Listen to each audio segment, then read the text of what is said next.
जिल्हा परिषद म्हणजे मिनी मंत्रालय, जिथून संपूर्ण जिल्ह्याचा कारभार चालतो। या जिल्हा परिषदच्या निवडणुका आणि पंचायत समितीच्या निवडणुका म्हणजे आगामी विधानसभा निवडणुकींची रंगीत तालीम असं समजलं जातं। या मिनी मंत्रालयासाठी सध्या सांगली जिल्ह्यातल्या प्रत्येक तालुक्यामध्ये रणसंग्राम सुरू झालेला आहे।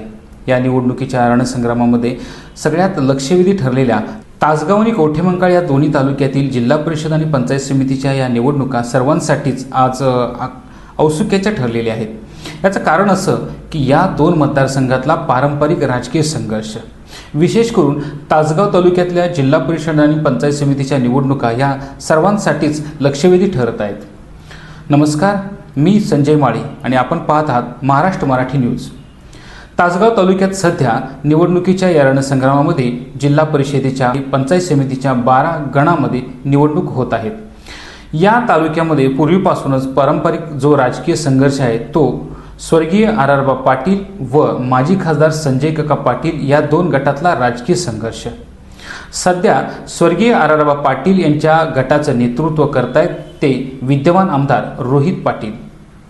शरदचंद्र पवार राष्ट्रवादी काँग्रेस पार्टीच्या तुतारी या चिन्हावरती त्यांनी आपले सर्व उमेदवार या जिल्हा परिषद गटामध्ये आणि पंचायत समितीच्या गणामध्ये उभे केले आहेत। त्याचबरोबर माजी खासदार संजय काका पाटील यांच्या गटाचं नेतृत्व करतायत खुद्द संजय काका व त्यांचे पुत्र प्रभाकर बाबा पाटील। या दोन्ही गटाचा पारंपरिक राजकीय संघर्ष हा महाराष्ट्राला माहीत आहे। संपूर्ण महाराष्ट्रामध्ये एक लक्षवेधी ठरलेल्या या विधानसभा मतदारसंघातील या सध्याच्या जिल्हा परिषद आणि पंचायत समितीच्या निवडणुकामध्ये दोन हे प्रबळ दावेदार जरी असले तरी सुद्धा भारतीय जनता पार्टीने स्वतःच्या सर्वच ठिकाणी आपले उमेदवार उभे केले आहेत। त्याचबरोबर काँग्रेस, राष्ट्रवादी काँग्रेस पार्टी, अजित पवार गट, राष्ट्रवादी काँग्रेस पार्टी, शरदचंद्र पवार, भाजपा, काँग्रेस, शेतकरी कामगार पक्ष, वंचित बहुजन आघाडी अशा इतर सर्वच पक्षांनी आपले उमेदवार, आपले शिलेदार या निवडणुकीच्या रिंगणामध्ये उभे केलेले आहेत। विशेष म्हणजे माजी खासदार संजय काका पाटील यांनी एक वेगळा प्रयोग या निवडणुकीमध्ये केलेला आहे। त्यांनी नुकत्याच स्थापन केलेल्या सांगली जिल्हा विकास आघाडीच्या माध्यमातूनही उमेदवार त्यांनी त्या परिसरामध्ये उभे केलेले आहेत। या निवडणुकीचे काही अजून एक वैशिष्ट्य मानलं जाते ते म्हणजे शिवसेना उद्धव बाळासाहेब ठाकरे व शिवसेना एकनाथ शिंदे या दोन्ही पक्षांनी सुद्धा आपले उमेदवार रिंगणामध्ये उभे केलेले आहेत। एकूणच पूर्वी दोरंगी वाटणारी ही निवडणूक आता चौरंगी किंवा पंचरंगी होण्याची दाट शक्यता आहे। निवडणुकीच्या या रणसंग्रामामध्ये सध्या उमेदवारी अर्ज दाखल झाल्यानंतर अर्जांची छाननी झालेली आहे। त्यानंतर 27 तारखेच्या म्हणजे उद्यापर्यंत दुपारी 3 वाजेपर्यंत उमेदवारी अर्ज मागे घेण्याची मुदत आहे। बऱ्याच जिल्हा परिषद गटामध्ये, पंचायत समिती गटामध्ये राजकीय मंडळींनी किंवा नेते मंडळींनी आपापल्या उमेदवारांना सोयीस्कर होण्याच्या दृष्टीनं अपक्ष उमेदवारांना अर्ज पाठीमागे काढून घेण्याच्या विनंतीसाठी प्रयत्न सुरू आहेत।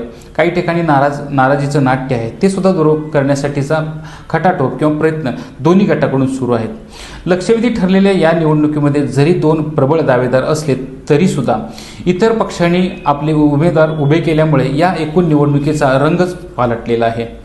महत्त्वाचं म्हणजे या जिल्हा परिषदेच्या निवडणुकीमध्ये 6 जिल्हा परिषद गटामध्ये त्यामध्ये विशेष करून फक्त सावळच वगळता इतर सर्वच जिल्हा परिषद गट हे सर्वसाधारण वर्गासाठी खुले असल्याने तिथं सगळ्यात जास्त रस्सीकेस ठरलेली आहेत। येळावी जिल्हा परिषद गट, मांजर्डे जिल्हा परिषद गट, विसापूर जिल्हा परिषद गट, चिंचणी जिल्हा परिषद गट हे जे जिल्हा परिषद गट आहेत याच्यामध्ये सर्वसाधारण खुला असल्यामुळे त्या ठिकाणी प्रचंड अशी राजकीय रस्सीकेस आपल्याला दिसून येते। महत्त्वाचं बाब म्हणजे जे स्वर्गीय आर.आर. पाटील आणि आत्ता विद्यमान आमदार रोहित पाटील यांचं होमग्राऊंड समजलं जाणारं सावळज जिल्हा परिषद जो गट आहे त्या गटामध्ये अनुसूचित जातीसाठी आरक्षण असल्यामुळे तिथं जरी रस्सीकेस दिसत नसली तरीसुद्धा सर्वात जास्त उमेदवार या निवडणुकी रिंगणामध्ये इथं उभे आहेत। आता इतर पक्षांच्या माध्यमातून जे उमेदवार रिंगणामध्ये उभे आहेत त्यांचे अर्ज उद्या दुपारी 3 नंतर कोण काढून घेते याच्यावरतीच बऱ्यापैकी चित्र स्पष्ट होणार आहे। काही ठिकाणी नाराज उमेदवारांनी आपले अपक्ष अर्ज रिंगणामध्ये ठेवल्यामुळे एकूणच निवडणुकीचा जो रांगरंग आहे किंवा रंग बदलण्याची दाट शक्यता आहे। बऱ्याच ठिकाणी आपण पाहिलं तर सर्वसाधारण ठिकाणी राजकीय प्राबल्य जास्त असलेल्या गटांकडून अतिशय सक्षम आणि ताकदीचे उमेदवार रिंगणामध्ये असल्याने त्या ठिकाणी एक वेगळी राजकीय रस्सीकेस निर्माण झालेली आहे।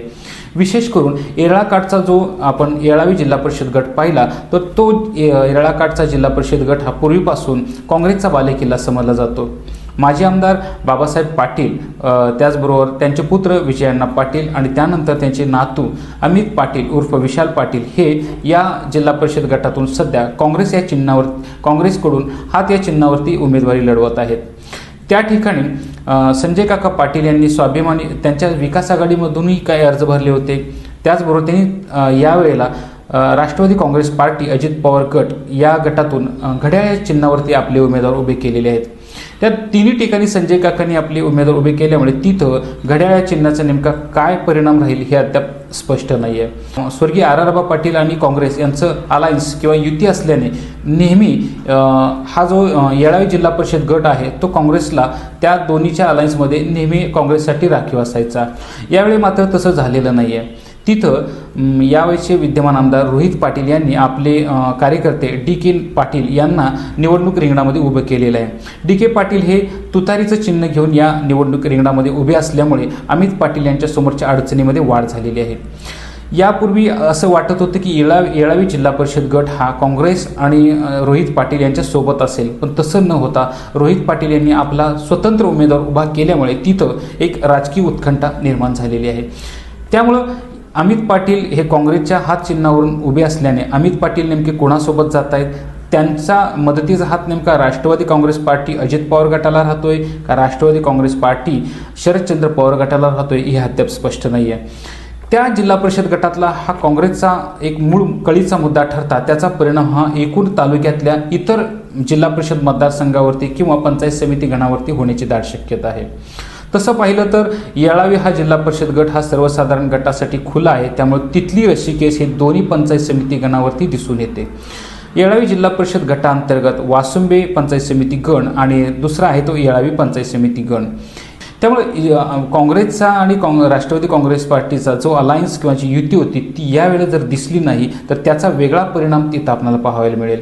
अमित पाटलांची सध्या संजय काका पाटील व रोहित पाटील यांच्यासोबतची बोलणी सुरू आहे.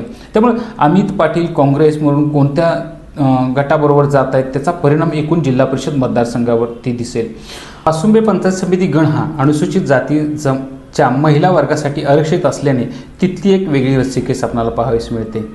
वासुंबे पंचायत समिती गण आणि येळावी पंचायत समिती गण या दोन्ही पंचायत समिती गणांवरती एकूणच येळावी जिल्हा परिषद गटाचा प्रचंड प्रभाव आहे. त्यामुळे त्या ठिकाणी काँग्रेस, राष्ट्रवादी काँग्रेस, घड्याळ, राष्ट्रवादी काँग्रेस, तुतारी या तीन पक्षांसोबत भारतीय जनता पार्टीचंही स्वतंत्र अस्तित्व राहणार आहे. या एकूण जिल्हा परिषद मतदारसंघामधला जो निकाल येईल तो निकाल नेमका कोणाच्या बाजूने असेल, त्याचा प्रभाव काय असेल किंवा येरळाकाठ यावेळी नेमका कोणाच्या बाजूने राहील हे आपल्याला निकालानंतरच चित्र स्पष्ट होणार आहे. 27 तारखेनंतर उमेदवारी अर्ज पाठीमागे घेतल्यानंतर एकूण चित्र स्पष्ट होईल. त्यानंतरच एकूण निवडणुकीचा हा संपूर्ण रणधुमाळी सुरू होईल. त्यानंतरचा दुसरा जो जिल्हा परिषद मतदारसंघ येतोय तो म्हणजे मणेराजुरी. मणेराजुरी जिल्हा परिषद गटसुद्धा सर्वसाधारण वर्गासाठी खुला असल्याने तिथंसुद्धा सर्वात मोठी रस्सीखेच ठरलेली आहे. कारण मणेराजुरी जिल्हा परिषद गट हा तासगाव तालुक्यातला सगळ्यात संवेदनशील असा मतदारसंघ आहे. या मतदारसंघामध्ये पूर्वी तो मतदारसंघ स्वर्गीय आर.आर. पाटील आणि त्यांच्यानंतर आमदार रोहित पाटील यांच्यासोबत राहिलेला आहे. या मतदारसंघामध्ये सुद्धा संजय काका पाटील यांचं तुल्यबळ नेतृत्व असल्यामुळे तिथं सुद्धा दोन्ही गटाची प्रचंड अशी रस्सीखेच दिसून येते. विशेष म्हणजे या मतदारसंघामध्ये सर्वच पक्षाचे मोठे दिग्गज नेते सध्या निवडणूक रिंगणामध्ये आहेत. यामध्ये दखल घ्यायची झाली तर भारतीय जनता पार्टीचे तालुकाध्यक्ष स्वप्नील भैया पाटील, त्याचबरोबर शिवसेना एकनाथ शिंदे गटाचे प्रदीप माणिक काका पाटील हे दोन दिग्गज नेते आपले या सध्या निवडणुकीच्या रिंगणामध्ये उभे आहेत. स्वप्नील भैया पाटील यांनी आपले 3 शिलेदार या मणेराजुरी जिल्हा परिषद गटामध्ये उभे केलेले आहेत. त्याच्यामध्ये मणेराजुरी जिल्हा परिषद गट, मणेराजुरी पंचायत समिती गण व सावर्डे पंचायत समिती गण अशा तिन्ही ठिकाणी त्यांनी त्यांचे शिलेदार उभे केल्यामुळे भारतीय जनता पार्टी तिथं स्वतःची आपली ताकद आजमावणार आहे.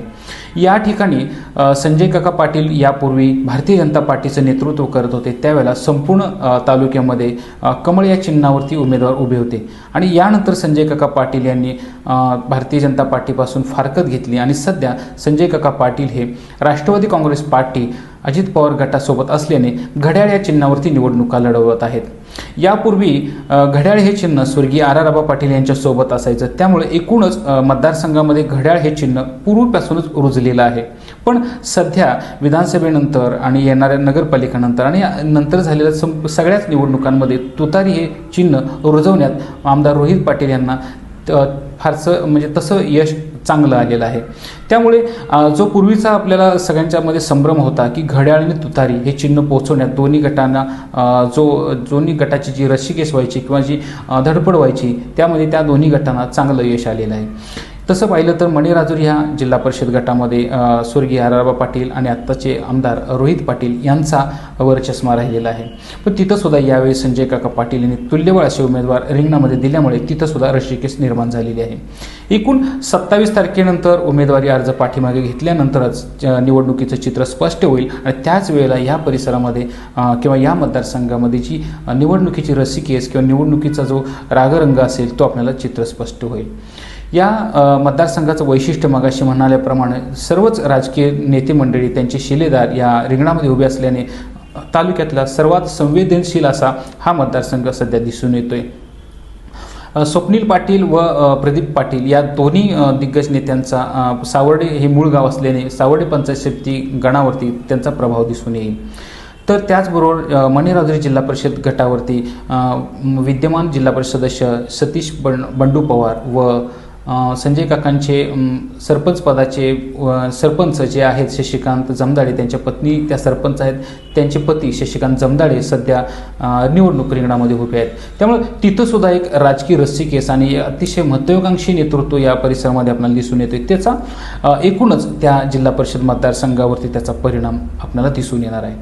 त्यानंतरचा दुसरा मतदारसंघ आहे तो सावळज हा जिल्हा परिषद मतदारसंघ हा स्वर्गीय आर.आर. पाटील म्हणजेच आत्ताचे विद्यमान आमदार रोहित पाटील यांचं होम ग्राउंड समजलं जातं. त्या सावळज जिल्हा परिषद मतदारसंघामध्ये सध्या अनुसूचित जाती हे आरक्षण असल्यामुळे त्या मतदारसंघामध्ये तशी फारशी रस्सीकेस राहणार नाही असा सर्वांचा समज होता. पण तसं न होता त्या ठिकाणी एकूणच तालुक्यातल्या सर्वात जास्त उमेदवारी अर्ज या जिल्हा परिषद गटामध्ये आता आले म्हणजे दाखल झालेले आहेत. त्यामुळे तिथं फक्त पक्षांसोबत या दोन पक्षांमध्ये लढाई होईल असं वाटत असताना सुद्धा तिथं दुरंगी, तिरंगी, चौरंगी किंवा पंचरंगी सुद्धा ही निवडणूक होण्याची दाट शक्यता आहे. त्या ठिकाणी संजय काका पाटील व आमदार रोहित पाटील यांच्या दोन गटाचा जो राजकीय संघर्ष आहे तो आपल्याला तिथं पाहावयास मिळेल.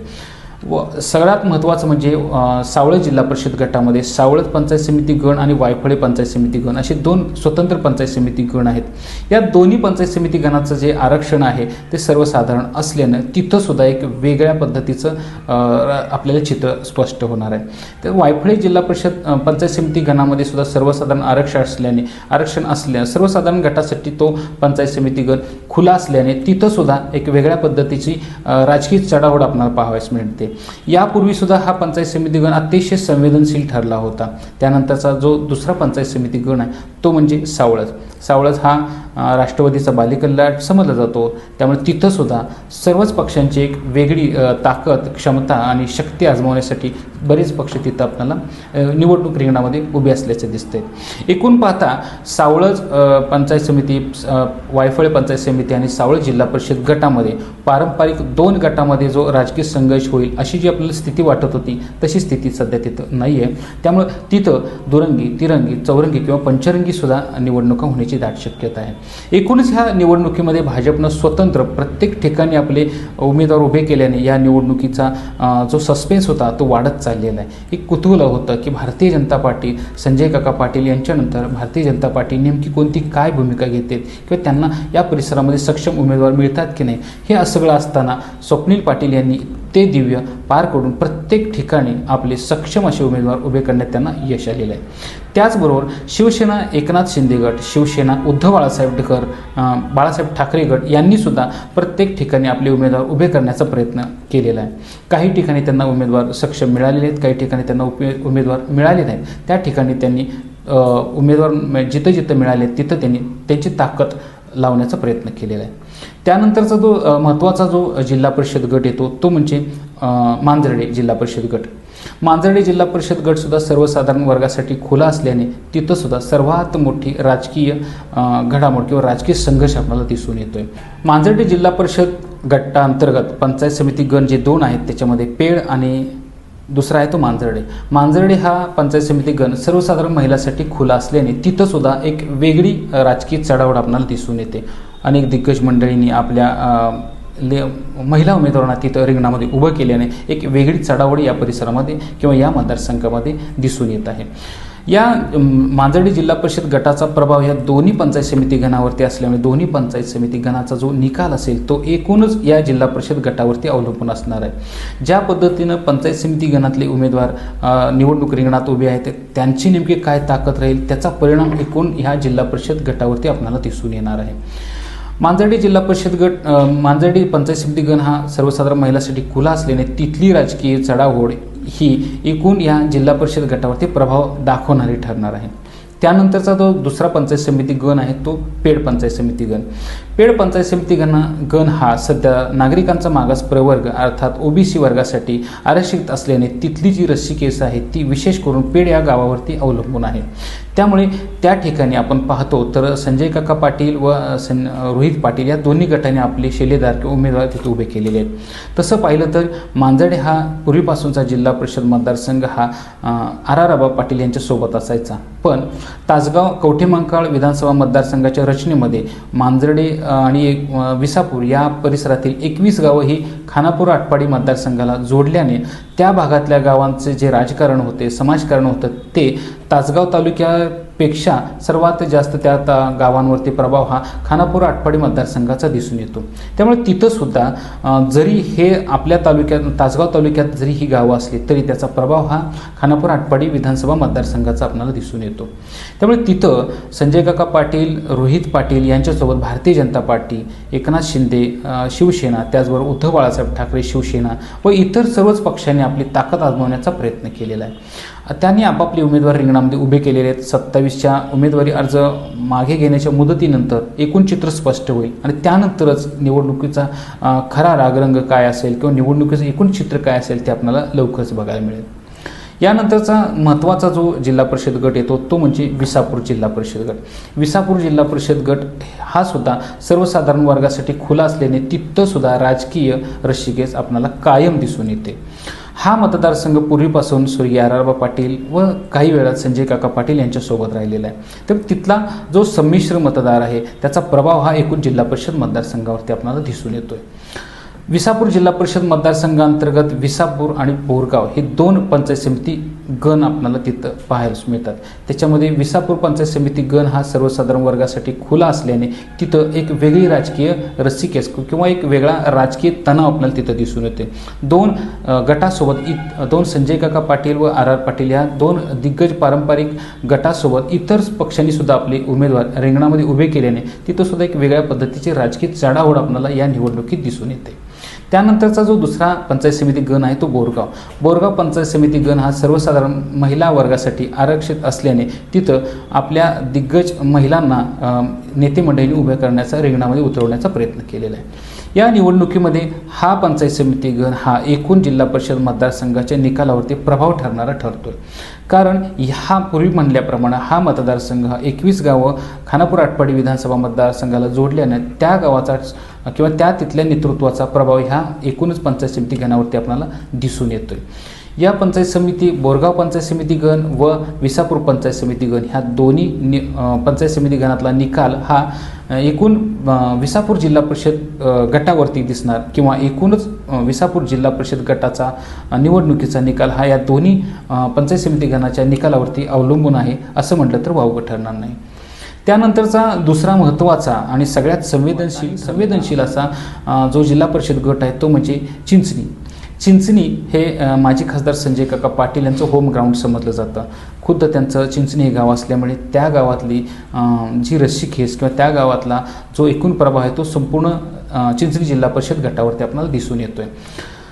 सध्या या चिंचणी जिल्हा परिषद गटामध्ये एक वेगळी राजकीय घडामोड आपल्याला पाहावयास मिळते. तिथं संजय काका पाटील आणि रोहित पाटील यांच्या दोन गटातला जो राजकीय संघर्ष आता उभा झालेला आहे. या गटामध्ये संजय काका पाटील यांनी पंचायत समिती गणासाठी चिंचणी पंचायत समिती गण आणि चिंचणी जिल्हा परिषद गटासाठी त्यांचे पुत्र प्रभाकर पाटील त्यांचे दोन्ही ठिकाणी त्यांनी अर्ज दाखल केलेले आहेत. त्याचबरोबर संजय काका पाटील यांचे पुतणे अक्षयभैया पाटील यांनी सुद्धा राष्ट्रवादी काँग्रेस पार्टी शरदचंद्र पवार गटातून तुतारी या चिन्हावरती उमेदवारी अर्ज दाखल केलेला आहे. त्यामुळे त्या ठिकाणी अजून चित्र तसं स्पष्ट झालेलं नाही. 27 तारखेपर्यंत नेमका कोणता अर्ज रिंगणामध्ये राहील, प्रभाकर पाटील यांची काय भूमिका राहील याच्यावरती एकूण निवडणुकीचं चित्र आपल्याला स्पष्ट होणार आहे. त्या ठिकाणचा जो राजकीय संघर्ष आहे तो चिंचणी गावापुरता मर्यादित न राहता चिंचणी, कवठेगण व कुमठे, उपळावी या इतर गावांवरती त्याचा जास्त प्रभाव दिसतो. चिंचणी जिल्हा परिषद गट हा सर्वसाधारण वर्गासाठी जरी खुला असला तरी चिंचणी पंचायत समिती गण आणि कुमठे पंचायत समिती गण या दोन पंचायत समिती गणातला राजकीय घडामोडी किंवा राजकीय संघर्ष हा एकूण जिल्हा परिषद गटावरती प्रभाव टाकणारा दिसतोय. चिंचणी पंचायत समिती गण हा सर्वसाधारण वर्गासाठी खुला आहे, तर कुमठे पंचायत समिती गण हा सर्वसाधारण महिला वर्गासाठी आरक्षित आहे. त्यामुळे या दोन मतदारसंघामध्ये सुद्धा खूप वेगळ्या पद्धतीचे राजकीय चढाओढ आणि रस्सीखेच आपल्याला दिसून येतोय.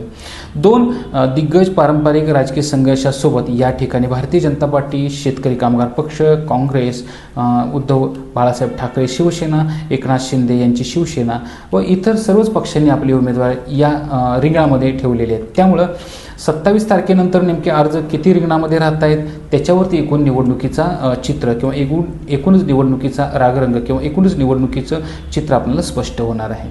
27 तारखेनंतर चिंचणी जिल्हा परिषद गटाचा जो राजकीय संघर्ष असेल तो आपल्याला स्पष्ट होणार आहे. ह्या एकूण तासगाव तालुक्यातले ह्या 6 चिंचणी 6 कंटिन्यू करतो. तासगाव तालुक्यातल्या एकूण ह्या 6 जिल्हा परिषद गटाचा आणि 12 पंचायत समिती गणांचा जर आपण आढावा पाहिला तर एकूण या मतदारसंघामध्ये सध्या स्वर्गीय R.R. पाटील यांचा राष्ट्रवादी काँग्रेस पार्टी शरदचंद्र पवार गट व संजय काका पाटील यांचा राष्ट्रवादी काँग्रेस पार्टी अजित पवार गट हे दोन प्रबळ दावेदार किंवा पारंपरिक संघर्ष असलेले दोन गट पूर्ण क्षमतेने आणि ताकदीने या रिंगणामध्ये उतरलेले आहेत. पण त्याच्याचसोबत भारतीय जनता पार्टी, शिवसेना, उद्धव बाळासाहेब ठाकरे, शिवसेना, एकनाथ शिंदे, वंचित बहुजन आघाडी, काँग्रेस, त्याचबरोबर शेतकरी कामगार पक्ष व इतरच घटक पक्ष, छोटे पक्ष, अपक्ष उमेदवार असे सगळेच संमिश्र रिंगणामध्ये असल्यामुळे एकूण ही निवडणूक जरी आपल्याला सुरुवातीला दुरंगी वाटत असली तरी तिरंगी, चौरंगी किंवा पंचरंगी होण्याची दाट शक्यता आहे. एकूण मतदारांचा नेमका कल काय राहील, विकासाच्या मुद्द्यावर ही निवडणूक होते का स्थानिक नेतृत्वावरती निवडणूक होते हे आपल्याला थोड्या दिवसात चित्र स्पष्ट होईल. 27 तारखेनंतर एकूण रिंगणामध्ये किती उमेदवार राहतात याच्यावरती या निवडणुकीचा सगळा जो कल आहे तो आपल्याला लक्षात येईल. मतदार नेमकं कोणत्या परिस्थितीला उमेदवारांना स्वीकारतायत, उमेदवारांचा नेमका कोणता मुद्दा लोकांना अपील करेल किंवा लोक कोणत्या बाजूने झुकतील हा आपल्याला सांगता येणार नाही आहे. मतदारांचा या एकूणच निवडणुकीतला कल आपल्याला थोड्या दिवसात चित्र स्पष्ट होईल. महाराष्ट्र मराठी न्यूजच्या माध्यमातून आपण वेळोवेळी अपडेट घेत राहूया आणि एकूणच या मतदारसंघातला आपण वेळोवेळी चित्र स्पष्ट करूया. धन्यवाद. महाराष्ट्रातील प्रत्येक जिल्हा आणि तालुका अपडेट बातम्या पाहण्यासाठी Maharashtra Marathi news channel subscribe करा